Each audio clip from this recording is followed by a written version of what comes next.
In front of me is Samsung Galaxy M15 and today I would like to show you how you can add audio or video file to text message. Begin by launching messages and selecting or creating a chat. Then click on this plus at the bottom left corner. And firstly, to add an audio file, click on Files.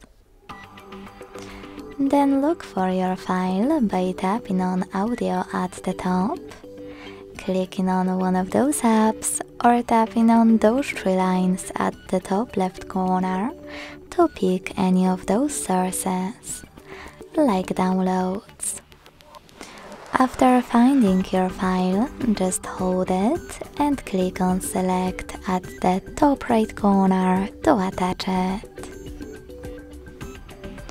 To add a video one, select Gallery section instead of Files.